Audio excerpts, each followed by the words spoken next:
Bienvenidos sean a Borges Schnell, Arrendamiento y algo más, un espacio de opinión jurídica presentado por la doctora Teresa Borges y el abogado Richard Rodríguez Blais.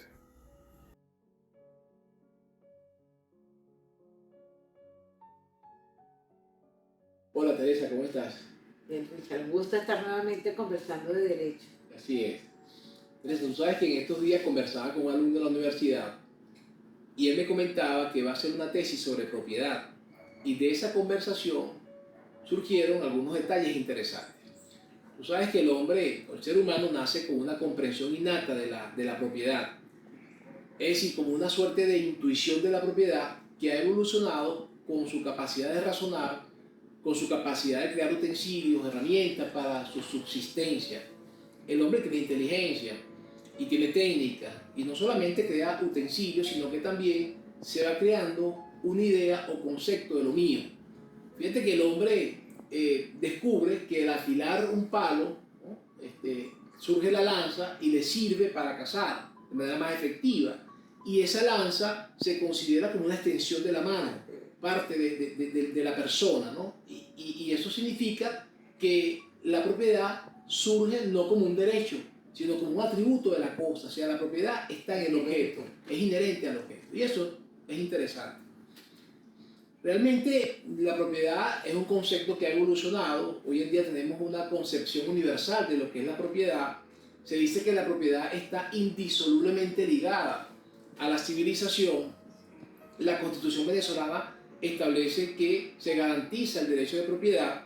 Toda persona tiene derecho a usar, gozar, disponer, disfrutar de sus bienes.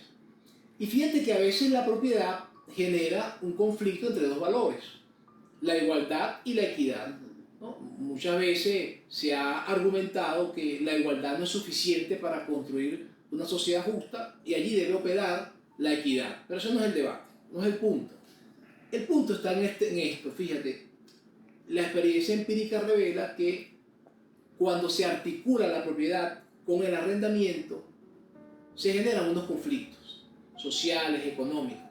Entonces la pregunta sería si estás de acuerdo conmigo en que eso genera conflictos y si estos conflictos son irresolubles. Es decir, ¿qué hacer en esa situación?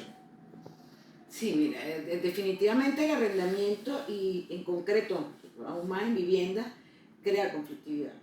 Yo creo que va de la mano un poco de desconocer que es una relación complementaria para ambas partes. Ambos se necesitan, si no, no hubiese arrendamiento. Entonces lo más lógico es lograr un equilibrio, una cordialidad y una buena relación. El tema es cómo lograrlo, como tú señalaste antes, ¿no? Primero, yo creo que el mensaje ha sido muy controversial en los últimos tiempos. No se ha ayudado a conciliar a las partes, no se han dado las condiciones para que se dé esa igualdad en cuanto al acceso a cuanto a ciertas condiciones que permitan que las partes puedan sentirse cómodas. Y por supuesto el tema de la vivienda, que es un concepto que sabemos que ha variado como la propiedad también en el tiempo, y que es donde constituye el asiento de hogar de la familia. Es un concepto además que tiene una parte sentimental, espiritual, por decirlo así. Entonces se crea mucha conflictividad, lo cual ayuda a la legislación, ayuda a la poca, en unas condiciones poco propicias para la inversión. Yo recuerdo que en una época cuando se trabajó la ley 99 lo decía, ya no vamos a ver quién construye edificios para alquilar, pero sí vamos a ver mucha gente que por ahorro compra y destina al arrendamiento. Eso es lo que debemos propiciar, para que se calmen un poco las situaciones y que haya un abanico de posibilidades que permita a ambas partes elegir, decidir. Claro, interesante que planteas lo de la ley del 99, o sea, la denominada LAI, ¿no? Bueno, precisamente hoy en día una de las preocupaciones es que existan tres normativas, tres leyes que regulan una misma institución, independientemente del uso del inmueble, si es vivienda, si es comercio o si son otros usos. Pero peor, no solamente eso, tres leyes, tres procedimientos, tres órganos administrativos. O sea, claro, sí. Bueno, tú sabes que el derecho se dice que debe perseguir unos fines, entre esos está la paz, el orden social, y pareciera que esta, digamos, complicación de normas, que no son los más uniformes para arreglar una misma materia, va en contra quizás de mantener la paz y el orden social, que es una de las cosas que nos llama la atención que quizás pues sea motivo de una revisión, de hasta qué punto es conveniente mantener tres leyes que regulan una misma Pero en concreto figura. la legislación de arrendamiento, ¿a ti te parece que propicia que haya mayor equilibrio o al contrario?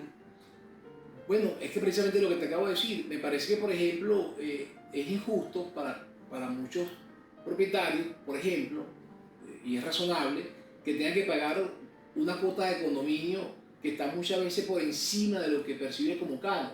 Y de alguna manera u otra, eso es producto de una normativa que no ha sido lo más eficiente. Hay unos parámetros para establecer el monto del canon que pareciera incluso que va en contra de lo que es la realidad, en cuanto a la economía venezolana. Entonces, ese tipo de situaciones nos parece que debe revisarse para mantener precisamente un equilibrio en una figura que es tan importante desde el punto de vista social y económico del país. Y eso precisamente guarda relación un poco con eso que se denomina la función social de la propiedad. Fíjate tú, yo creo lo siguiente. Fíjate que la Constitución del 61 expresamente reconocía la función social de la propiedad. Sí, por supuesto. Algunos dicen que la propiedad no es un derecho fundamental y otros que es un derecho constitucional de menor rango dentro de los derechos económicos. Eso es debatible, pero hay una opinión. Claro, la función social de la propiedad está inserta dentro de lo que es la doctrina social de la Iglesia Católica, o sea, no es algo nuevo. Además, se ha ido generalizando a nivel de derecho comparado, o sea, Es como no, ya no el concepto absoluto de la propiedad como hubo en algún momento. exactamente, y sobre todo en Venezuela, que tenemos una cláusula del Estado Democrático y Social, de derecho y de justicia, donde se establecen unos valores que nos parece importantísimos: la solidaridad, la responsabilidad social, el bien común, la ética. Eso nos parece que no cabe duda de que la propiedad debe cumplir una función social.